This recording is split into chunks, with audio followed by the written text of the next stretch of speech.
अस्सलाम वालेकुम जी। सबसे पहले मैं आप लोगों का बहुत ज़्यादा शुक्रिया अदा करना चाहती हूँ। जिस तरह कमेंट्स में आप मेरी हौसला अफजाई करते हैं और मेरी रेसिपीज़ को पसंद करते हैं। आज मैं बनाने लगी हूँ चिकन स्टीम पीस बहुत इजी तरीके के साथ, और इस दुआ के साथ हम इसको बनाना शुरू करते हैं कि जहाँ रहें, हंसते रहें और हंसाते रहें।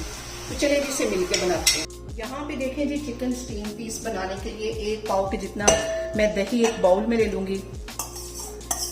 और अब दही के अंदर मैं कुछ मसाले ऐड कर देती हूँ।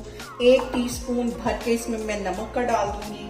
1 टीस्पून इसमें गरम मसाला चला जाएगा और 1 ही टीस्पून इसमें पिसी हुई काली मिर्च चली जाएगी। पिसी हुई रेड मिर्च जो है वो भी 1 टीस्पून चली जाएगी। हल्दी आधा टीस्पून चली जाएगी। और इसके साथ ही लहसुन अदरक का पेस्ट था, ये तकरीबन 1 टेबलस्पून के करीब होगा, ये इसमें चला जाएगा। और इसके साथ ही 3 सब्ज मिर्चें थी, इसे मैंने बारीक कूट लिया, ये भी इसमें चली जाएंगी। इन सारी चीजों को मिक्स कर लेना है। और इसके साथ ही 1 चुटकी के करीब इसमें मैं डाल दूंगी येलो फूड कलर, ताकि इसका कलर बिल्कुल वैसा आए जैसा कि हम बाजार से लेके चिकन पीस खाते हैं। इन सारे मसालों को अच्छी तरह मिक्स कर लेंगे। ले लिए लेग पीस और उनके ऊपर अच्छी तरह कट लगवा लिया, गहरा सा कट लगवा लिया दोनों साइडों पे, ये इसके अंदर डाल दूंगी। और यहाँ पे देखें जी, अच्छी तरह कट्स के अंदर भी मैंने मसाला लगा दिया है। सारे पीसेस को मैंने मसाला लगा दिया है। अब इसको मैं कवर करके फ्रिज में रख दूंगी तकरीबन 4 से 5 घंटे के लिए। आप चाहें तो ओवरनाइट भी इसको मैरिनेट करके रख सकते हैं।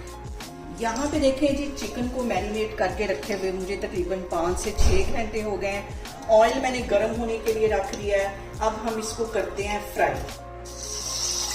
और यहाँ पे देखें जी, चिकन पीस को एक अच्छा सा गोल्डन कलर आने तक मैं फ्राई करूंगी। ये वाले फ्राई कर लेती हूँ तकरीबन 3 से 4 मिनट। इसकी एक साइड को अच्छी तरह फ्राई करती हूँ, फिर इसकी साइड चेंज करती हूँ। और यहाँ पे देखें जी, चिकन पीस दोनों साइडों से अच्छी तरह फ्राई हो गए। खूबसूरत सा इसके ऊपर कलर आ गया है। इसे मैं प्लेट में निकालती हूँ। दूसरे जो चिकन पीस हैं उन्हें भी इसी तरह फ्राई करती हूँ। फिर हम इसको स्टीम देते हैं, फिर मैं आपको दिखाती हूँ।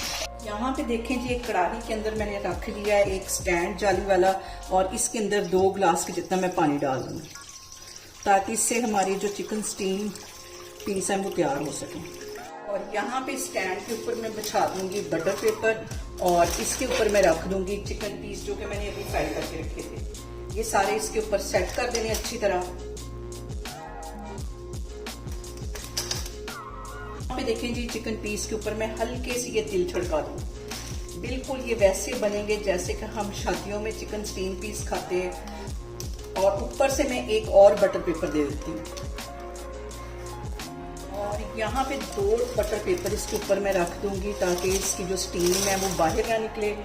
और इसको मैं तकरीबन 25 से 30 मिनट के लिए स्टीम दूंगी। बिल्कुल दम वाली आग रखने लगी हूँ। ऊपर से मैं इसको कर दूंगी कवर, तो मैं आपको 25 से 30 मिनट के बाद दिखाती हूँ। और यहाँ पे देखें जी, चिकन स्टीम पीस को दम पे रखे हुए बिल्कुल हल्की आग पे तकरीबन आधा घंटा हो गया है। और ये देखें, बहुत ही सॉफ्ट, बहुत ही जूसी हमारे चिकन पीस बन के तैयार हो गए। हल्का सा मैंने इसको प्रेस किया है, ये टूटते जा रहे हैं। इसको मैं करती हूँ डिश आउट, फिर मैं आपको दिखाती हूँ। और यहाँ पे देखें जी, बहुत ही टेस्टी चिकन स्टीम पीस हमारे बन के तैयार हो गए। इसे मेरे तरीके से बनाएं और मुझे कमेंट्स में बताएं कि आपको मेरी रेसिपीज कैसी लगती हैं। और मेरी वीडियोस को ज्यादा से ज्यादा शेयर करें और मुझे सब्सक्राइब करें। और अपना बहुत सारा ख्याल रखें। इंशाल्लाह ताला मैं एक और वीडियो में आपके सामने आऊंगी। अल्लाह हाफिज।